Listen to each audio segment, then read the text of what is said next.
ആ പരന്തിന്റെ ഫോട്ടോ കൂടെ എടുത്തു, ആ പരന്തിന്റെ ഫോട്ടോ കൂടെ എടുത്തു, ആ പരന്തിന്റെ ഫോട്ടോ അല്ലേ? ഒരുപക്ഷെ ഈ ക്ഷേത്രത്തിലേക്ക് ആര് കടന്നു വന്നാലും കൃഷ്ണപ്പരുന്ത വട്ടമിട്ട് പറക്കും.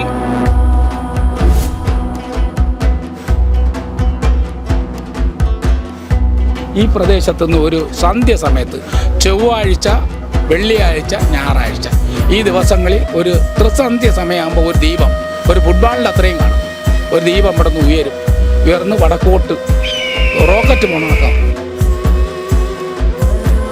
ഇതെല്ലാം ഭഗവാൻ എത്രയും പെട്ടെന്ന് ഭഗവാൻ ഞങ്ങൾക്കൊപ്പം നിന്ന് എത്രയും പെട്ടെന്ന് ഇതെല്ലാം ഇവിടെ അമ്പലമാക്കിയതാണ്.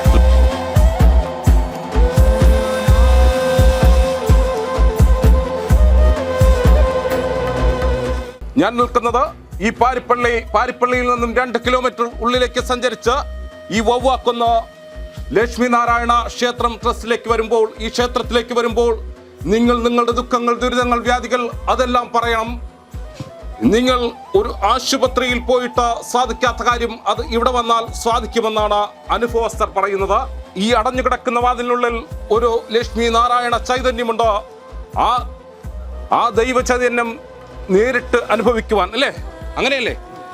ഭഗവാൻ ലക്ഷ്മി നാരായണന് ഒരു വ്യാഴാഴ്ച തോറും ഒരു തുളസിമാല, നെയ്വിളക്ക് കൊണ്ടുവന്ന് ഭഗവാന് വ്യാഴാഴ്ച തോറും രാവിലെ ഭഗവാന് സമർപ്പിച്ചാൽ കുട്ടികളില്ലാത്തവർക്ക് 7 ആഴ്ചയ്ക്കുള്ളിൽ അവർക്ക് കുട്ടികൾ ഉണ്ടാവാനുള്ള സാധ്യത ഉണ്ടാകും. ഉണ്ടാകും, ഉറപ്പാണ്. ഇല്ലെങ്കിൽ അവർക്ക് എന്ത് നഷ്ടമുണ്ടോ അത് നമ്മൾ തിരികെ കൊടുക്കും. ഉറപ്പ്. ഇങ്ങനെ ഒരു ക്ഷേത്രത്തിലും പറയാറുണ്ട്? ഒരു ക്ഷേത്രത്തിലും പറയില്ല, ഞാൻ പറയാറുണ്ട് ഈ ക്ഷേത്രത്തെ പറ്റി. ഭഗവാൻ ഇങ്ങനെ ഒരു ക്ഷേത്രത്തിലും ഉറപ്പായി പറയാറില്ല. വിവാഹം കഴിഞ്ഞിട്ടും നിങ്ങൾ കുട്ടികളില്ലാതെ വിഷമം അനുഭവിക്കുന്ന ദമ്പതികളാണ് എങ്കിൽ കൊല്ലം ജില്ലയിലെ ഈ ലക്ഷ്മി നാരായണ ക്ഷേത്രത്തിലേക്ക് വന്ന ഇവിടെ ഒരു വഴിപാടുണ്ട്. ആ വഴിപാട് 11 ആഴ്ച, അല്ലേ? 11 ആഴ്ച നടത്തിയാൽ നിങ്ങൾക്ക് സന്താന സൗഭാഗ്യമുണ്ടാകും എന്നാണ് പറയുന്നത്. ഇല്ലാതെങ്കിൽ സംശയമുണ്ടെങ്കിൽ ഈ ക്ഷേത്രം നിങ്ങൾക്ക് ഇവിടെ ഈ വഴിപാട് നടത്തിയ പണം മുഴുവൻ തിരികെ തരുമെന്ന്, അല്ലേ? ഉറപ്പ്. ശ്രീകുമാരി എന്നാണല്ലേ? ഈ ക്ഷേത്രത്തിൽ വരാറുണ്ട്? പാരായണം ചെയ്യാറുണ്ട്. ഈ പറയുന്നത് പോലെ ക്ഷേത്രത്തിന് വലിയ ഒരു ശക്തിയൊക്കെ ഉണ്ടോ? ഉണ്ട്. എനിക്കും പല അനുഭവങ്ങളും ഉണ്ട്. എന്താണ് താങ്കളുടെ അനുഭവം? നമ്മൾ കുരുതി പൂജകൾ ചെയ്യുന്നുണ്ട്, പിന്നെ ലക്ഷ്മി നാരായണ മാലകൾ കെട്ടി ചെയ്യുന്നുണ്ട്. താങ്കളുടെ അനുഭവം, താങ്കൾ ഏതെങ്കിലും ജീവിതത്തിൽ വിചാരിച്ച കാര്യം സാധിച്ചിട്ടുണ്ടോ? സാധിക്കും. എന്തൊക്കെയാണ്? എത്ര മക്കളാണ്? 2 മക്കള്. 2 മക്കളാണ്. അവരുടെയൊക്കെ വിവാഹം കഴിഞ്ഞോ? അവരൊക്കെ ഞാൻ ഇപ്പൊ വന്നിട്ട് 1 വർഷം ആയതേ ഉള്ളൂ. അതെല്ലാം കഴിഞ്ഞ്. എന്താണ് താങ്കൾ ഇവിടെ വന്ന് വിചാരിച്ച ഒരു കാര്യം സാധിച്ചു എന്ന് പറയുന്നത്? എന്താണ് കാര്യം? പുറത്ത് പറയാൻ കഴിയുന്ന കാര്യമാണോ അത്? നമ്മൾ വരുന്ന വീട്ടിന് അതിൻ്റെതായിട്ട് ഐശ്വര്യങ്ങളും കാര്യങ്ങളും ഒക്കെ ഉണ്ട്. ഒരുപക്ഷെ നമ്മുടെ സംസ്ഥാനത്തൊന്നും ഇങ്ങനെ ഒരു ക്ഷേത്രം നിലവിലില്ല. കേരളത്തിൽ ലക്ഷ്മിനാരായണ ക്ഷേത്രം വേറെ ഒന്നുമില്ല. ഇന്ത്യക്ക് തന്നെ അപൂർവമാണ്. ഒരു വടക്കേ ഇന്ത്യയിൽ മാത്രം ഒരു ക്ഷേത്രം ഉള്ളതായിട്ട് പൊതുജനത്തിൽ വിട്ടു പബ്ലിക് ട്രസ്റ്റാണ്. നാടിന്റെ നന്മയ്ക്ക് വേണ്ടി 85 ലക്ഷം രൂപയോളം ഈ ക്ഷേത്രം ചെലവായി പണിത്. അതെല്ലാം എന്റെ ഒരാളിന്റെ വക. എന്റെ പേര് ജയദേവൻ. ഞാനാണ് ഈ ക്ഷേത്രം ചെയ്തത്. എന്റെ വകയാണ്. 30 വർഷം 1997 ഈ ക്ഷേത്രം പ്രതിഷ്ഠിച്ചു. എങ്ങനെയാണ് ഈ ക്ഷേത്രം ഉത്ഭവിച്ചത്? ഞങ്ങൾ ഇവിടെ വന്ന്, ഞാൻ പാരിപ്പള്ളിയുള്ളതാണ്. അപ്പം ഞാൻ ഒരിക്കൽ ഇവിടെ വന്നപ്പോൾ ഈ പ്രദേശത്ത് വന്നപ്പോഴത്തേക്ക് എനിക്കിവിടെ 10 സെന്റ് വാങ്ങിച്ചൊരു വീട് വെച്ചാൽ കൊള്ളാമെന്നൊരു മനസ്സ് തോന്നുന്നു. കാരണം ഇവിടെയൊക്കെ വിജനമാണ്, ആളും പേരും ഒന്നുമില്ല.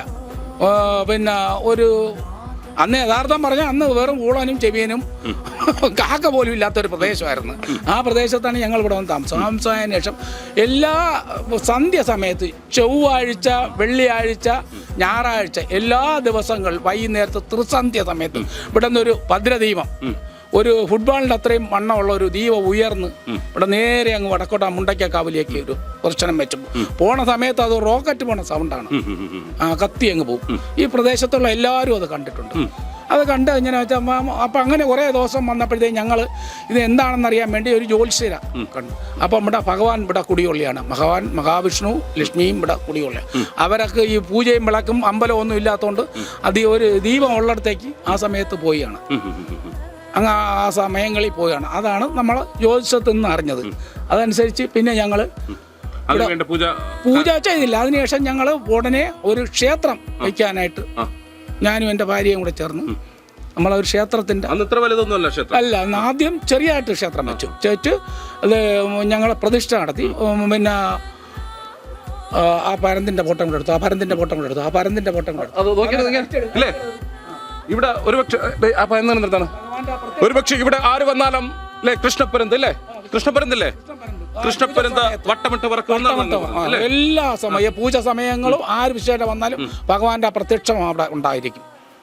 ഒരുപക്ഷെ ഈ ക്ഷേത്രത്തിലേക്ക് ആര് കടന്നു വന്നാലും കൃഷ്ണപ്പരന്ത് വട്ടമിട്ട് പറക്കും എന്നാണ് ഇവിടെയുള്ള ഈ ക്ഷേത്ര ഭാരവാഹികൾ പറയുന്നത്. ഞങ്ങൾ ഇവിടെ വന്നപ്പോൾ തന്നെ ഇത്തരം ഐതിഹ്യങ്ങൾ, ഇത്തരം അല്ലേ അത്ഭുതങ്ങളെ കുറിച്ച് ഇവർ പറഞ്ഞതാണ്. പക്ഷേ നമുക്കതിലൊന്നും വിശ്വാസമില്ലാത്തത് കൊണ്ട് നമ്മൾ പറഞ്ഞില്ല. ഞങ്ങൾ പറഞ്ഞു ഞങ്ങൾ നേരിൽ കാണട്ടെ എന്ന്. നേരിൽ കണ്ടല്ലോ, നേരിൽ കണ്ടല്ലോ. പിന്നെ ഈ ക്ഷേത്രം പണിയാൻ വേണ്ടി ഞങ്ങൾ ആദ്യം ഒരു ദിവസം ഈ പീഠങ്ങളൊക്കെ വെച്ച് പ്രതിഷ്ഠിക്കാമെന്ന് വെച്ചപ്പോഴത്തേക്ക് ഞങ്ങൾ അത് ചെയ്ത് എല്ലാം ക്ഷേത്രപ്പണിയെല്ലാം ചെയ്ത് നോട്ടീസും ഒക്കെ അടിച്ച് റെഡിയായി വന്നപ്പോഴത്തേക്ക് രാത്രിയായപ്പോൾ നമുക്ക് ഉറക്കമില്ല. അന്ന് രാത്രി ഉറങ്ങാൻ സമ്മതിക്കില്ല. രാത്രി വെപ്രാളവും ബഹളവും തുടങ്ങി. ടെറസിന്റെ മണ്ടേ കയറും, താഴെ ഇറങ്ങും. ഇനിയും ചിലപ്പം വന്നിരിക്കും, വരും ഭഗവാൻ എത്തും. അതാണ് എൻ്റെ കണക്ക്. അങ്ങനെ ഈ ക്ഷേത്രത്തിന് അങ്ങനെ ഞങ്ങൾ നേരം വെളുത്ത് രാവിലെ എന്ന് ജ്യോത്സ്യരെ കണ്ടപ്പോൾ ആര് വന്നാലും വരും. ആര് വന്നാലും വരും. പിന്നെ പ്രത്യേകിച്ച് ആര് പൂജ ചെയ്താലും ആ സമയത്ത് ഇവിടെ എത്തും. പിന്നെ ഭഗവാന് നിവേദ്യം കൊടുക്കുന്ന സമയത്ത് കൃത്യമായിട്ട് 8:30 മണിക്ക് ഇവിടെ എത്തിയിരിക്കും. ആ രണ്ടാമത്തെ പൂജ സമയത്ത് കൃത്യമാണ്. ആ സമയത്ത് ഭഗവാൻ ഇവിടെ എത്തിയിരിക്കും. 2 പേര് ഇവിടെ എത്തും, ആകാശത്ത് വന്നിരിക്കും. ഇപ്പം തന്നെ കണ്ടില്ലേ നമ്മളെ തലയ്ക്ക് മീതെ പറഞ്ഞത്, തലയ്ക്ക് മീതല്ലേ പറഞ്ഞത്.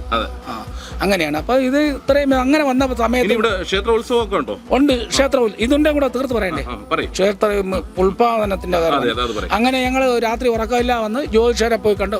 ഗുഹാന്റെ വാകുലയും ജ്യോത്സ്യനാണ്.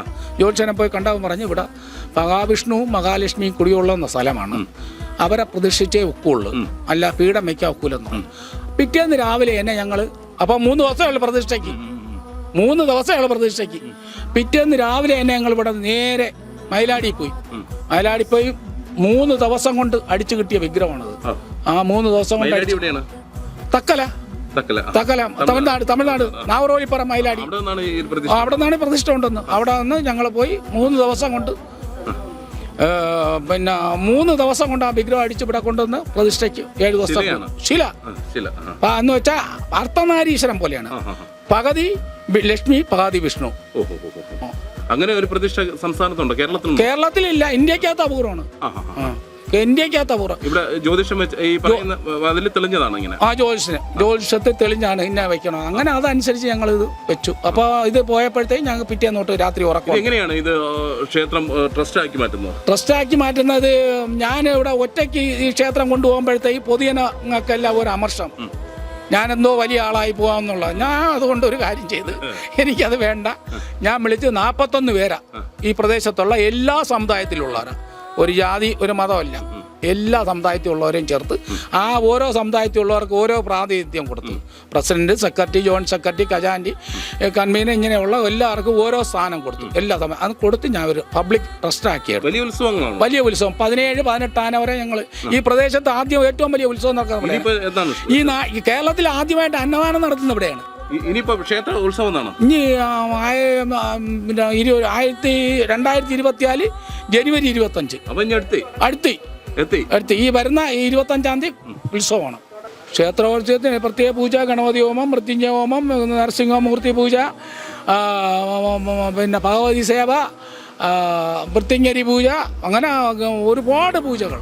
ഹനുമാന് വെറ്റിലമാല ചാർത്ത്, നെയ് വിളക്ക്, വെണ്ണ ചാർത്ത്, ഇങ്ങനെ എല്ലാ. താങ്കൾ പറയുന്നത് ഈ ക്ഷേത്രത്തിൽ വന്നു ചേരാൻ കഴിയാത്തവർക്കും ഇപ്പം വിദേശത്തൊക്കെ ഉള്ളവർക്കും ഇവിടെ ഒന്ന് പൂജ നടത്താൻ കഴിയും. ആർക്കും പൂജ ചെയ്യാം. നിങ്ങൾ ആ പ്രസാദം അവരുടെ വീട്ടിൽ അവർ പറയുന്ന ഏത് നമ്പറിലെന്ന് പറഞ്ഞ ആ നമ്പറിൽ അവിടെ എത്തിക്കും. കറക്റ്റായിട്ട് എത്തിക്കും.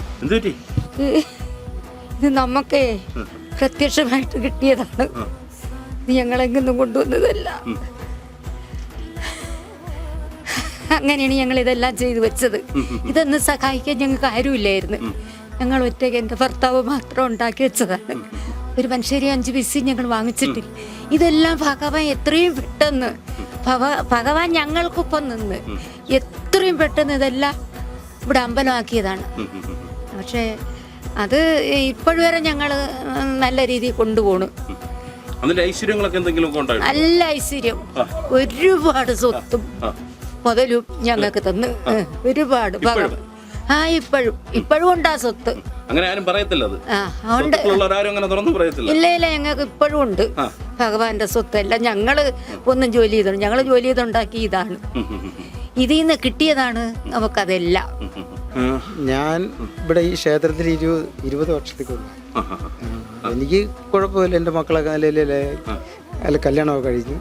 പിന്നെ ഇപ്പോഴും ഈ ക്ഷേത്രത്തിൻ്റെ ഭാഗമായിട്ട് ഞാൻ ഇവിടെ ഈ ക്ഷേത്രമായിട്ട് ബന്ധപ്പെട്ടുള്ളതാണ്.